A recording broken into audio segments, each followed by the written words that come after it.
The invitation read, Mountain Crest Resort, Daniel, don't attend. I replied, understood. The day of the event, the resort director approached Dad. Sir, the owner needs to speak with you. They pointed at me. Dad's face went white. Security waited for my instructions. But let me start from the beginning. Let me tell you about my father's 65th birthday party, and how it became the moment everything changed. My name is Daniel Richardson. I'm 31 years old. And for most of my life I've been the family disappointment. My older sister Victoria is a surgeon. Cardiovascular. She saves lives daily at Seattle's top hospital and drives a Mercedes that costs more than most people's houses. My younger brother James is a corporate attorney, partner at a downtown firm before he turned 35. He wears suits that cost $3,000 and has photos with the governor on his office wall. And then there's me, Daniel. The one who never finished anything. The one who dropped out of law school after one semester. The one who started some internet thing that the family never quite understood. At family gatherings, the introductions went like this. This is Victoria, our daughter, the heart surgeon. This is James, our son, partner at Morrison & Wells. This is Daniel, our other son. He does website work, online stuff. The pause before my introduction always lasted 2 seconds longer than everyone else's. I never corrected them. Never explained that my internet thing was actually a SaaS platform for enterprise resource management. Never mentioned that I'd sold my first startup for $8 million in 2019 and used that money to build something bigger. Never brought up the fact that my current company, Zenith Solutions, was valued at $180 million and served clients in 14 countries. I was watching. Testing. Waiting to see if anyone would ask the right questions. They never did. In 2021, I made an unusual investment. Mountain Crest Resort, a luxury property 3 hours north of Seattle. 50 acres of pristine wilderness, a main lodge with 35 rooms, private cabins, a world-class restaurant and event facilities that could host up to 300 guests. The previous owners were retiring. They'd listed it at $28 million. I paid $25 million cash through an investment LLC called Summit Holdings. Why buy a resort? Partly because the financials were solid. High-end destination properties were appreciating rapidly. Partly because I wanted a place where I could think without the noise of the city. And partly because my family had been holding events there for years, and I was curious what they'd do if they had to ask permission from the owner. I kept the existing management team. The resort director, Patricia Chin, had been running operations for 8 years. She was exceptional at her job. When I met with her after the acquisition, I had one specific request. Run everything as you normally would. I'm a silent owner. But if my family books an event here, I want to know about it. Patricia raised an eyebrow. Your family. The Richardsons. My father is Thomas Richardson. They've held events here before. I remember them. They booked a corporate retreat 2 years ago. And I believe there was an anniversary party. Exactly. If they book again, let me know. But don't tell them I own the property.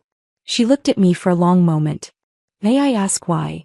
I'm conducting an experiment in human behavior. She smiled. Understood. I'll keep you informed. For 3 years, Mountain Crest operated under my ownership. Revenue increased 34%. Guest satisfaction scores hit all-time highs. And my family continued to have no idea that their disappointing son owned their favorite venue. The email arrived 6 weeks before Dad's birthday. Not addressed to me personally. It was a mass email sent to the extended family through my mother's account.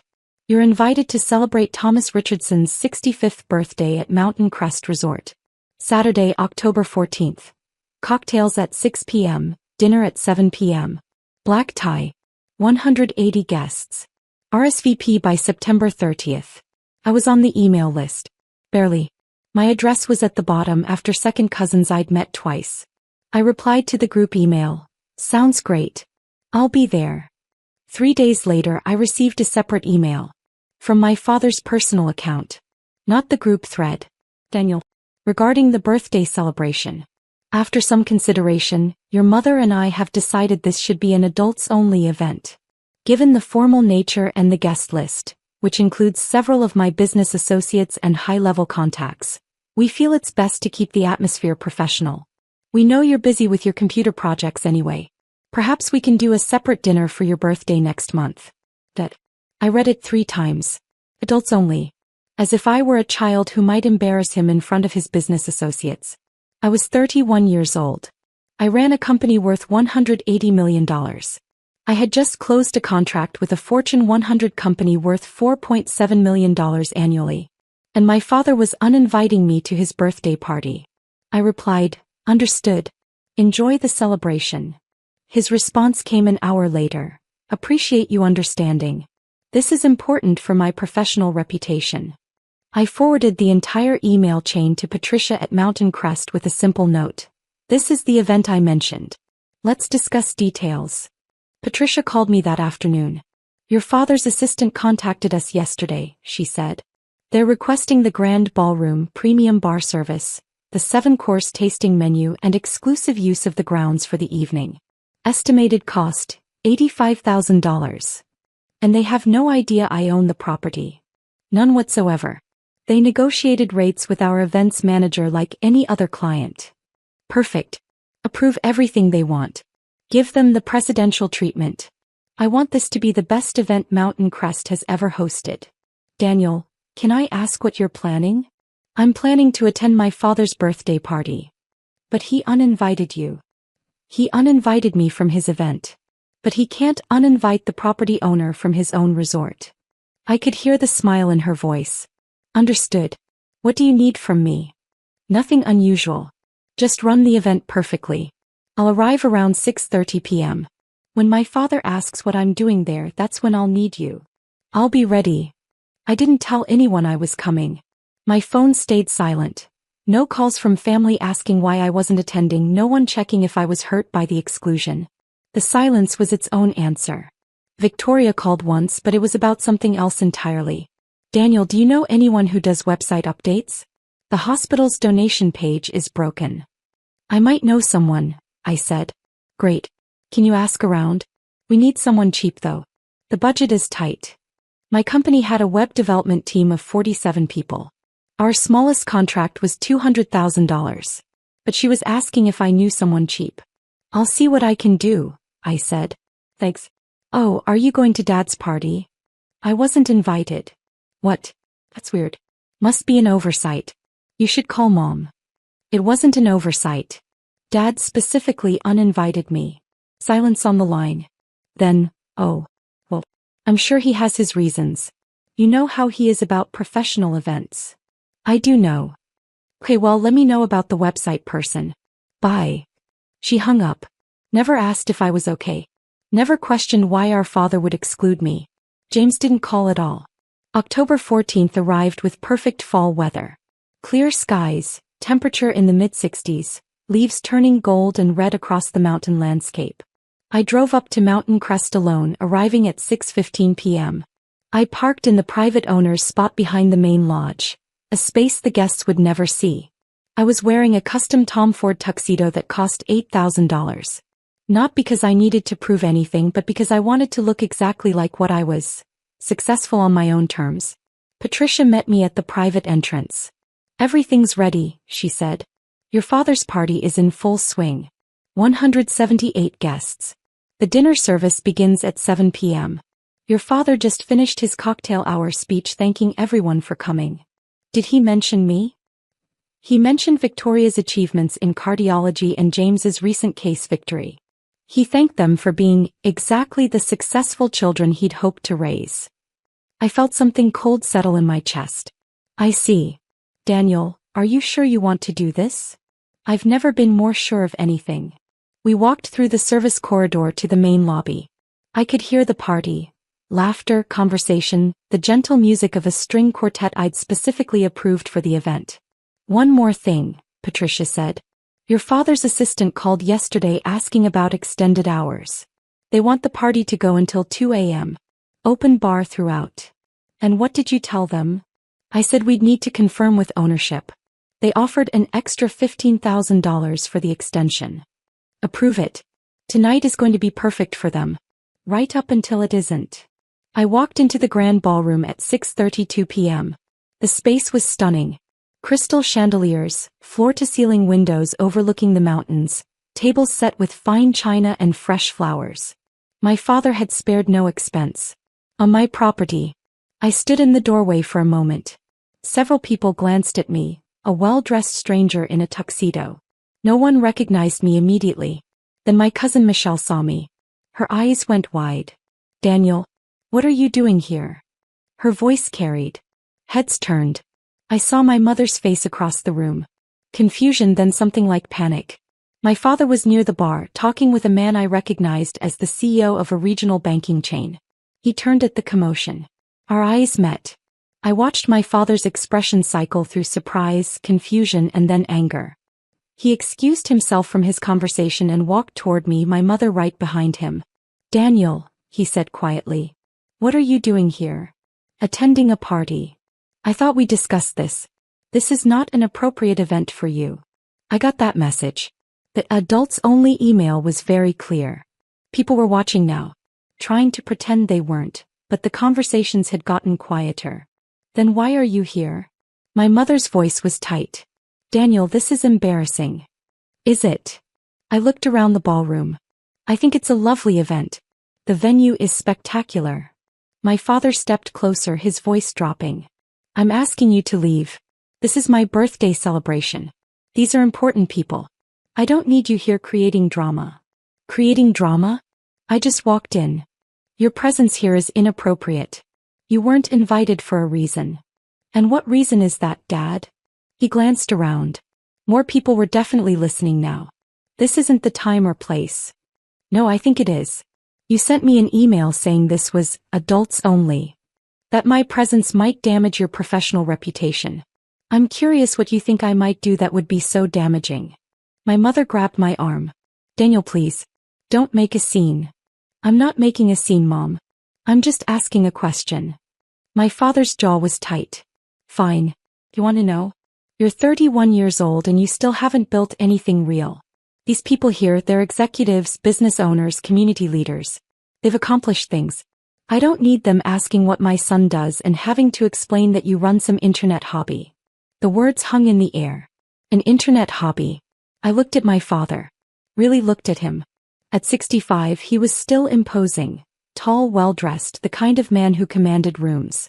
He'd built a successful consulting firm, retired comfortably, and spent his social capital carefully. And he saw me as a liability. An internet hobby, I repeated. Daniel. Patricia appeared at exactly the right moment. She walked up to our small group with the confident stride of someone who owned the space.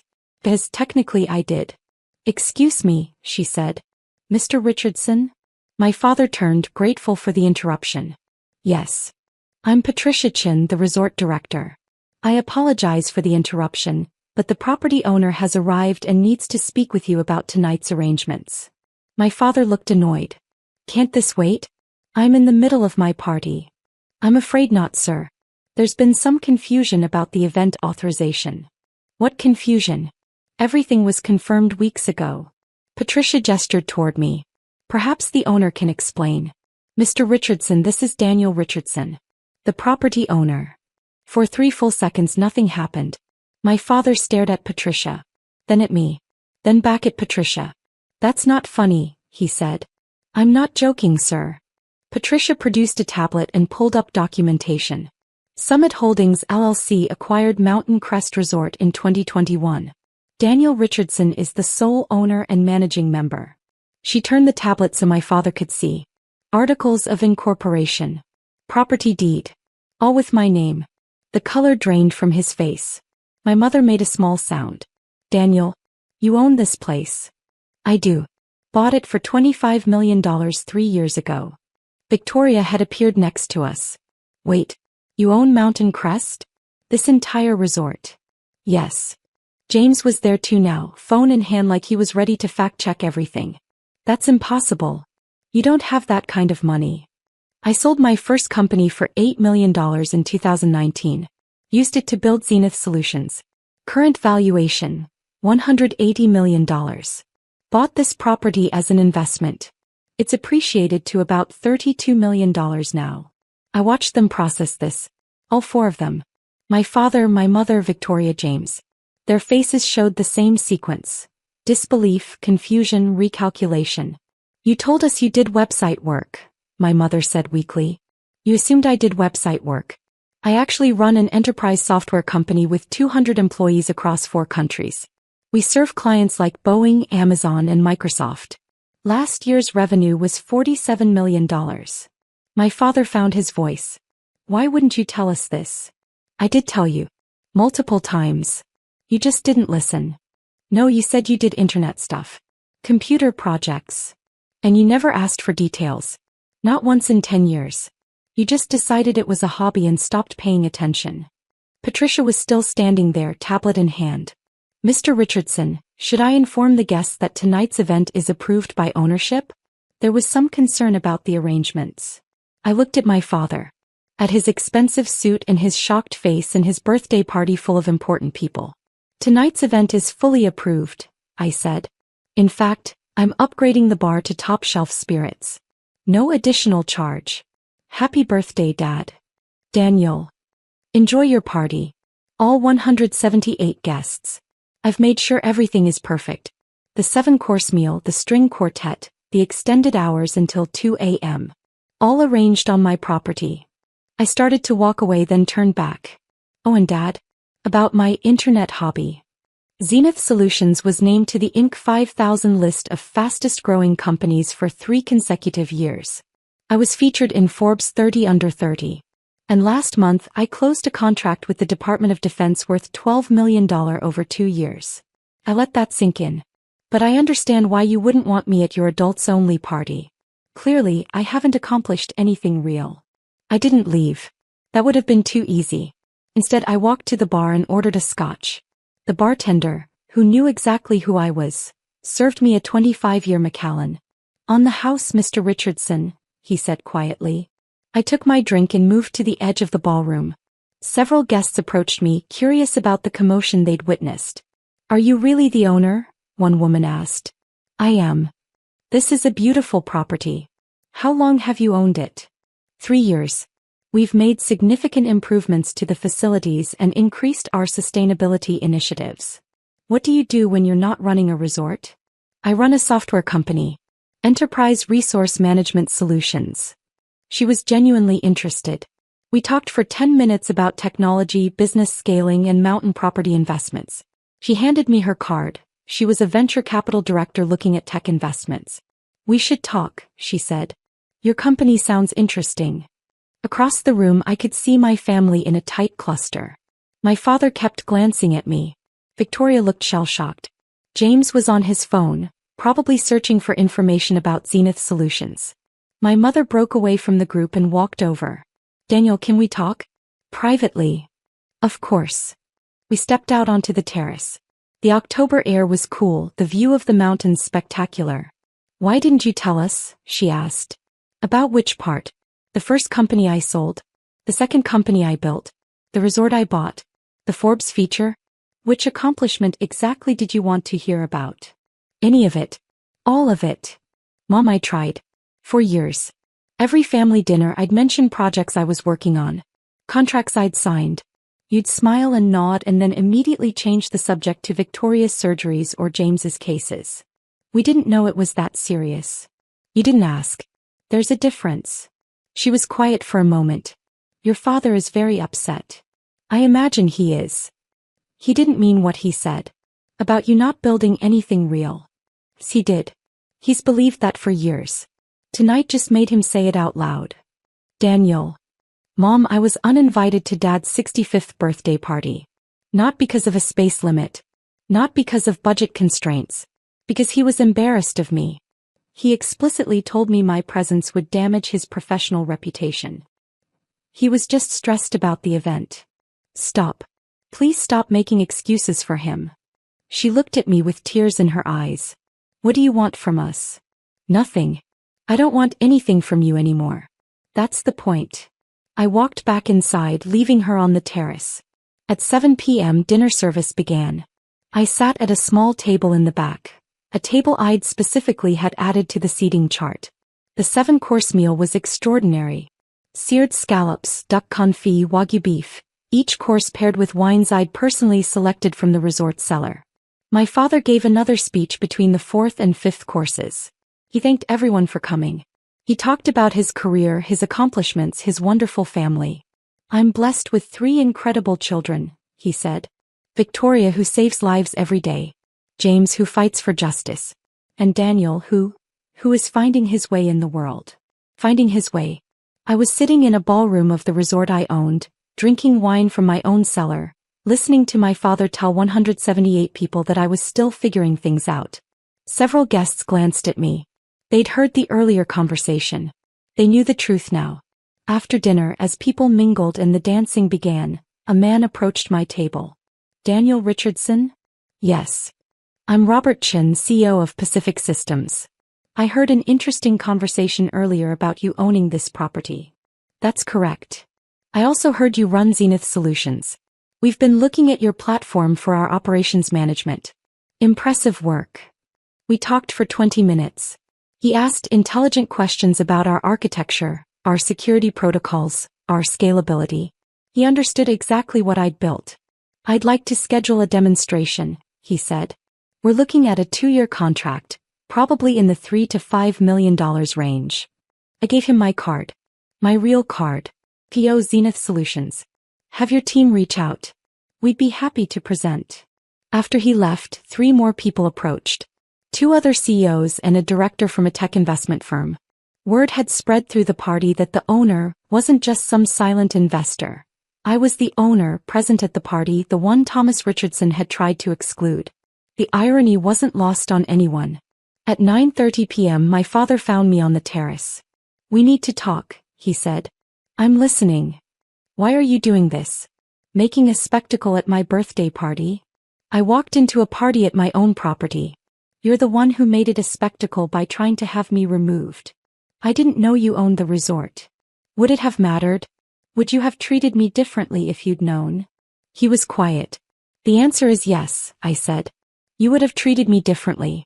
Because you only respect success you can see and understand.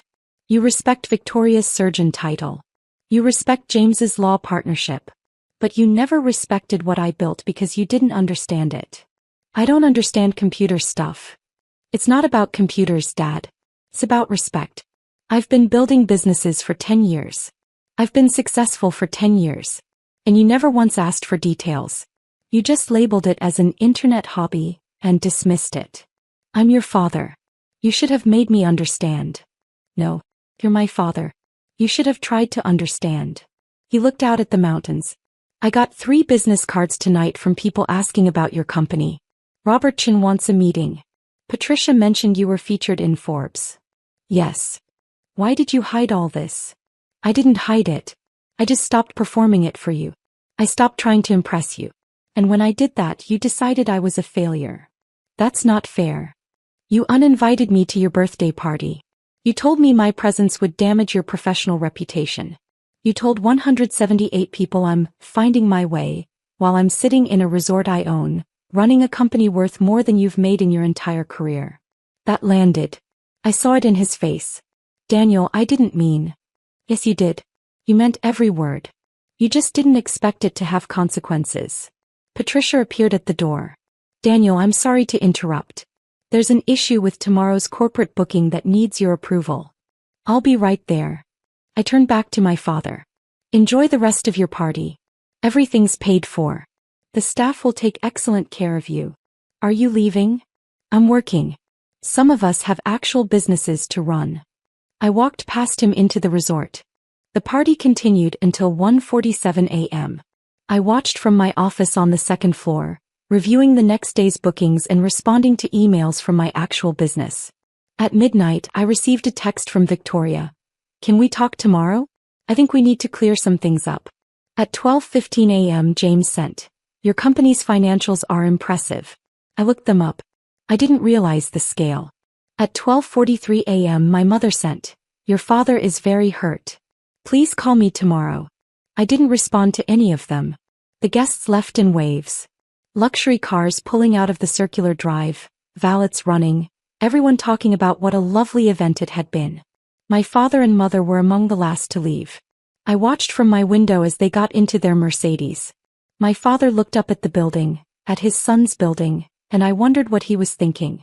Patricia knocked on my office door at 2:15 a.m. They're all gone. Housekeeping is starting cleanup. The event went perfectly. Thank you, Patricia. Excellent work as always. Daniel, can I ask something? Of course. Do you feel better? After tonight? I thought about it. I don't feel better. But I feel clear. Clear. For years I thought maybe I was the problem. Maybe I wasn't successful enough, accomplished enough, impressive enough. Tonight proved that wasn't it. I could own a resort, run a $180 million company and have Forbes features, and my father would still see me as lesser. Because he decided who I was years ago and refused to update his assessment. That must hurt. It does. But it also frees me. I don't need to keep trying. I can just be who I am. My phone exploded with messages over the next week. Victoria called 6 times before I finally answered. Daniel, we need to talk about what happened. What's there to talk about? You humiliated Dad at his own birthday party. I attended a party at my own property. Dad humiliated himself. He didn't know you owned the resort. That's not the issue, Victoria. The issue is he uninvited me because he was ashamed of me. Because he thought I was a failure. That's the part you should be upset about. Silence. Vicky, did you ever ask me what my company does? Did you ever Google Zenith Solutions? Did you ever wonder how I afforded my house or my car or anything else? I thought you were doing okay. I didn't know it was this big. You didn't know because you didn't ask. None of you did. You just accepted Dad's narrative that I was the disappointing son and never questioned it. That's not fair. Isn't it? How many times have you called me in the past 5 years to talk about my life? Not to ask for tech help. Not to mention me in passing. To actually ask about my work, my goals, my achievements. She was quiet for a long time. I'm sorry. I appreciate that. But it doesn't change anything. Are you going to stop coming to family events? I don't know yet. I'm figuring out what I want my relationship with this family to look like. Daniel, we're still family. Family shows up for each other. Family asks questions. Family doesn't let one person get uninvited from birthday parties because they're considered embarrassing. You all failed that test. I hung up. James was next. He sent a long email about how he'd looked into Zenith Solutions, how impressive the growth metrics were, how he'd like to discuss potential investment opportunities. I replied, not interested. But thanks for finally looking. My mother called every day. I let it go to voicemail. Her messages were all variations of the same theme. Your father is hurting, we need to fix this, family is important, please call back. On day 8 my father called. I almost didn't answer. But curiosity won. Daniel. Dad. I've been thinking about what you said. About respect. I waited. I was wrong. About how I treated you. About what I said at the party. You were right, I didn't try to understand what you built. I just assumed because it wasn't law or medicine that it was somehow less important. Okay. I'm sorry. I'm genuinely sorry. I appreciate that. Can we fix this? I looked out my office window at Lake Washington. I don't know, Dad. You spent 10 years dismissing me. You can't fix that with one apology. What do you need from me? I need you to understand that your approval isn't what makes me valuable. I'm successful whether you acknowledge it or not. I built something meaningful whether you understand it or not. And I'm going to keep building it whether you're proud of me or not. I am proud of you. I see that now. You're proud of my net worth and my property and my Forbes feature. But are you proud of me? The person who built those things. The son who kept trying to connect with you for years while you dismissed him. He didn't have an answer. That's what I thought, I said. When you can answer that question honestly, call me back. I ended the call. Thanksgiving. The first family holiday since the party. My mother called 2 weeks before. Will you come to Thanksgiving dinner? Please? Your father wants to see you. I'll think about it. Daniel, it's been 3 months. This has gone on long enough. Has it? Has Dad actually changed? Or does he just want things to go back to normal? He's been different. He asks about you. He's been reading articles about your company. That's nice. But reading articles isn't the same as understanding who I am. I didn't commit to Thanksgiving. I let the question hang. 2 days before the holiday, my father showed up at my office in Seattle. Not my home office. My actual office. The headquarters of Zenith Solutions. My assistant called me. Daniel, there's a Thomas Richardson in the lobby asking to see you. Send him up. My father walked into my office and stopped. He looked around at the open floor plan, the developers at their workstations, the conference rooms with whiteboards covered in code, the walls with our company values and our client logos. This is impressive, he said quietly. Thank you. I didn't realize it was this substantial. No one in the family did. That was the point. He sat down across from my desk. I came to ask you personally to come to Thanksgiving. But I also came to see this. To understand what you've built. And what do you think? I think I've been an idiot. I think I spent 10 years dismissing something I didn't understand and I missed out on knowing my own son. I leaned back in my chair. What changed? I had lunch with Robertson last week, the CEO I met at my party. He spent 30 minutes telling me about your company's technology, your leadership, your reputation in the industry. And I realized he knew more about what you'd accomplished than I did. Your father knew less about you than a stranger at a party. That must have been uncomfortable. It was humiliating. But I deserved it. He paused. Daniel, I'm not asking you to forget the past. I'm asking for a chance to do better in the future. I studied my father. He looked older somehow. Tired. I'll come to Thanksgiving, I said. But things are different now. I'm not going to perform success for you. I'm not going to prove myself. I'm just going to be myself. And if that's not enough, then we'll know where we stand. That's fair. He stood to leave, then turned back. For what it's worth, I told your mother and Victoria and James that they need to apologize too. What happened wasn't just my fault. They all participated in dismissing you. I appreciate that. And Daniel, I've started telling people about what you've accomplished. Not because of the money or the Forbes feature. Because you built something from nothing and you did it without anyone's help. That takes real character.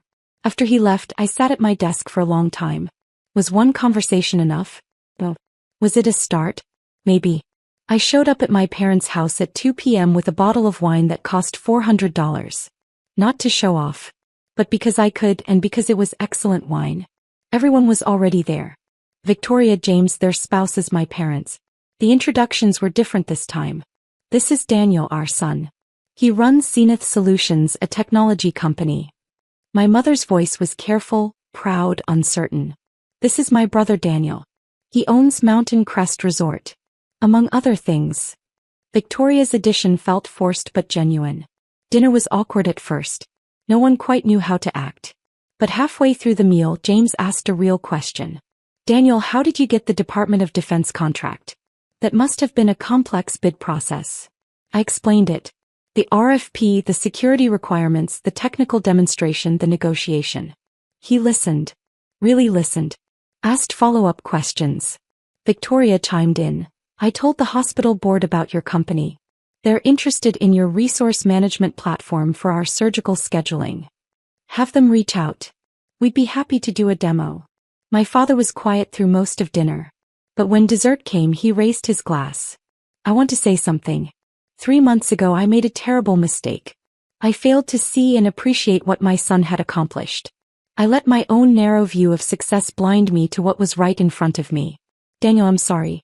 And I'm proud of you. Not just for what you've built, but for how you've handled my failure to recognize it. The table was silent. To Daniel, he said. To family. And to second chances. Everyone raised their glasses. I looked around the table. At my family, imperfect and flawed and trying. To second chances, I said. But earned ones. We drank. It wasn't perfect. It wasn't a fairy tale resolution. But it was honest. And for the first time in 10 years I felt like my family was actually seeing me. Not the disappointing son. Not the internet hobby guy. Just Daniel. The person I'd been all along. The one who'd built something real with or without their approval. The one who owned the resort where they'd tried to exclude him. The one who didn't need validation anymore, but was willing to accept genuine effort. That was enough.